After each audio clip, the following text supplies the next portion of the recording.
साथियों में मास्टर स्वराज राष्ट्रीय अध्यक्ष भारतीय किसान लोक समिति। कल गांव रोनिया पे जो 2 महीने से ऊपर हो गए धरना चल रहा था, उस पर बैठकर कुछ साथियों में चर्चा हुई। कुछ आर के भी किसान आए, उन्होंने अपनी समस्या बताई कि जी अब हमारी रजिस्ट्री नहीं हो पा रही है और रजिस्ट्री दिन ब दिन महंगी होती जा रही है। हमने कहा भाई पैसा तो सरकार देगी। बोले जी सरकार पैसा नहीं दे रही, बैनामे का खर्चा, स्टाम्प का खर्चा हम ही को देना पड़ेगा। और खाली प्लॉट थे तो रजिस्ट्री सस्ती हो जाती, अब तो उस पर मकान दुकान बन गए, उसका भी पैसा हमें वैल्यू के हिसाब से देना पड़ेगा, स्टाम्प लगाना पड़ेगा। जितना लगभग हमको मुआवजा मिला है उतना पूरा पैसा हमारा रजिस्ट्री में खर्च हो जाएगा और मुआवजे का पैसा हमसे खर्च हो गया। किसी ने ज़मीन खरीद ली, किसी ने कुछ कर लिया, पैसा हमारे पास है नहीं और सरकार रजिस्ट्री का खर्चा उठाने को तैयार है। हमारे कुछ साथी बोले ये तो हमारे 7% के जो प्लॉट मिल रहे हैं उस पर भी खर्चा होगा। मैंने कि भैया ये 9, 10, 11 में प्लॉट मिल जाते तो बैनामे का खर्चा ज़्यादा नहीं था। आज प्राधिकरण के जो सेक्टर हैं उनके सर्किल रेट बहुत ज़्यादा हो गए हैं और ये तो बैनामे तो रजिस्ट्री तो करानी ही पड़ेंगी। नहीं कराएंगे तो ज़मीन हमारे नाम नहीं आ पाएगी, खाली आरक्षण पत्र रहेगा।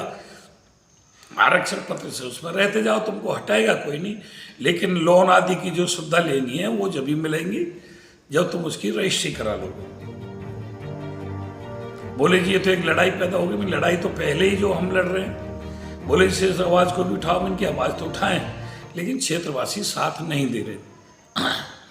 बोले जी साथ क्यों नहीं दे रहे? मैंने कि उनके अंदर भय मान लो, इसे प्यार मान लो।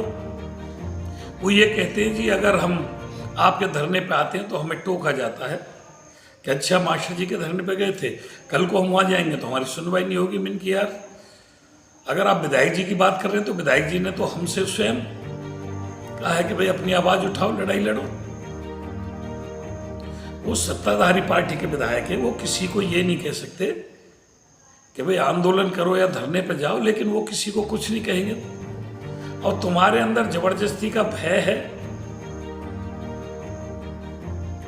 या आप ज्यादा प्यार जताते हैं, भाई ये तो मैं नहीं कह सकता। बोले जी बहुत बड़ी मजबूरी है हमारी, तो हम मन से आपके साथ हैं लेकिन धरने पर आने में असमर्थ हैं। हमने भी सोचा यार कैसे क्षेत्र में जन्म ले लिया जहां जनता इतनी गुलामी जैसी स्थिति में जी रही है, इतने भय के अंदर जी रही है कि मन तो करता है आने का लेकिन आ नहीं पाते।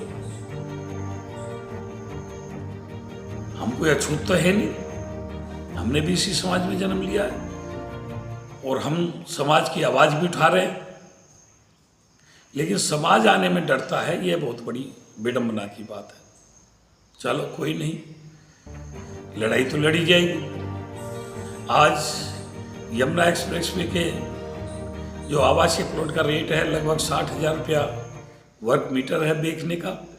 ये दलाल रेट दे रहे हैं और आगे किस रेट में जाता है इसका तो पता ही नहीं। अगर किसी का 100 वर्ग गज का प्लॉट भी खत्म होता है तो 60 लाख के करीब उसकी वैल्यू जाती है और ज़्यादा अधिक भी जमीन गई है। तो मैंने कि यार अपने लिए मरना जीना तो सीखो। आंदोलन जो है वो जन आंदोलन होता है, जितनी भीड़ होती है उतना ही आंदोलन मजबूत होता है। आप इसी प्रकार डरते रहे, इसी भय के साए में जीते रहे या इसी तरह से गुलामी करते रहे तो आप अपनी आवाज़ कैसे उठा पाओगे? आपका होगा क्या? कौन आपके लिए हिम्मत जुटा पाएगा इस क्षेत्र में लड़ाई लड़ने की?